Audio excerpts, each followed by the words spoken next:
Hey YouTube, it's echobear, and today I want to be an app for you guys. It's called Mahjong Treasure Quest. Now, before I get into talking about this game, let's get through some of the serious stuff. Also, even before that, I'm being kind of quiet in this episode because it's late, so people trying to sleep. I'm not, because YouTube. Anyway, serious stuff. So, Mahjong Treasure Quest is made by Visor Apps Corporation, and the first version that I can find of it being released was on April 25th, 2016. I don't know what else to say, it's Mahjong and it's fun.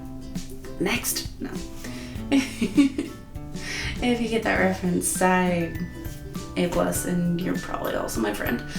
But anyway, Mahjong Treasure Quest is pretty much an app that is essentially Mahjong, the Chinese, I think it's Chinese, I really hope it's Chinese, puzzle game where you have a bunch of domino-like tiles that are all laid out on this platform and stacked on top of each other, where you have to find matches to take them out of that. And the whole goal is to match them up until there's nothing left. So pretty much this game is a massive set of Mahjong levels, where pretty much you have to solve all of these different Mahjong puzzles and be able to get enough points out of it and do it quickly enough and get enough of a multiplier to get all 5 stars. And once you finish that level, you get items which are going to craft like treasure items that you get through each section of the world you're traversing in.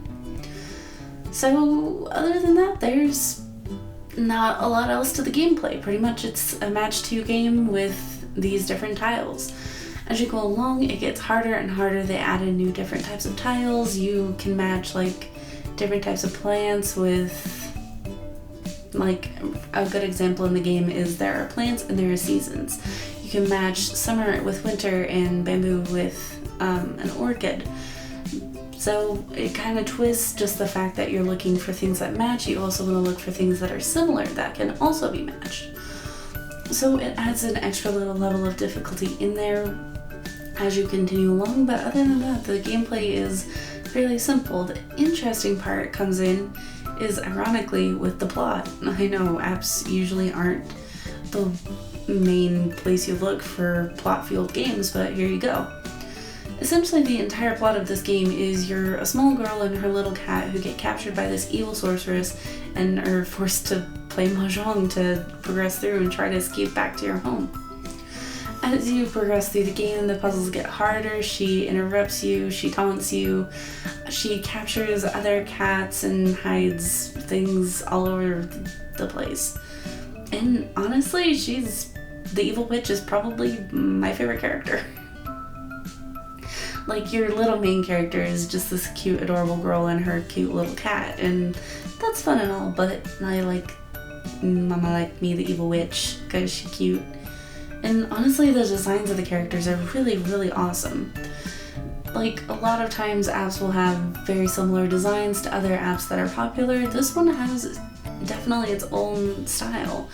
It reminds me a lot of a cartoon that I watched when I was a little kid that I honestly couldn't tell you the name of.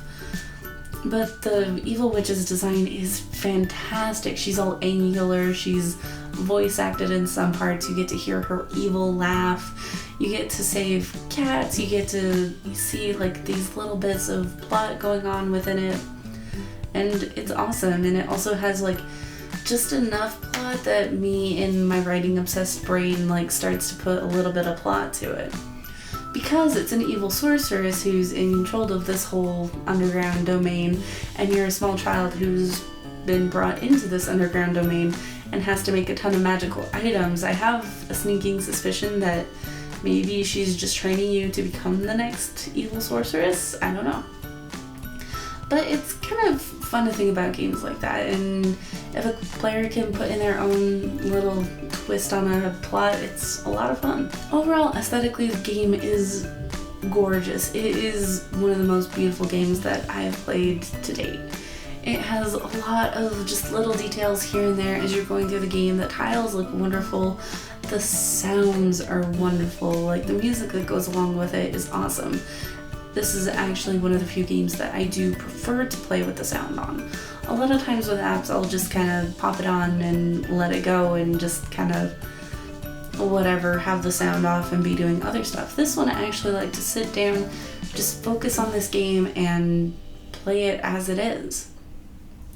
So for people who may be a little bit on the fence or not sure that you want to play this game, if you like other games like Bejeweled, Candy Crush, stuff like that, if you like really simple puzzle games that are really fun and easy to pick up and have just thousands of levels that just go on forever, this is a game that I think you should check out. It's a lot of fun and really cute.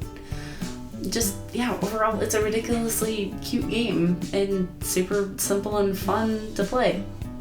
I don't know what else to say about it. It's cute, it's Mahjong. Honestly, I can't find a single flaw in this game, and for what it is and how cute and fun it is, and it's the first time I've seen a Mahjong game on the App Store that's not just been like, we made a Mahjong game in 24 hours and we're bored, well, here you go. It's honestly gonna get a 10 out of 10 just because it's ridiculously well made. It's stupidly fun. I highly recommend that you try this out, especially if you like gaming puzzles. If you don't like gaming puzzles, I can honestly see why you wouldn't want to check this out. But if you like gaming puzzles, if you like puzzles that require time constraints or plot or silly little collectible bits here and there in it, I definitely think that this is something you should check out. I had a lot of fun with it and I think you will too. So if you do want to check it out, I'll leave a link in the description for where you can go download it. And yeah, make sure you guys stay to the very end of this video to see some of the other videos that I've done. Sorry, this one's a little shorter, but there's only so much you can say about Mahjong. But I hope you guys have a wonderful day. If I didn't say it already, stay to the end, see some other stuff I've done, and I'll see you in the next video. Bye!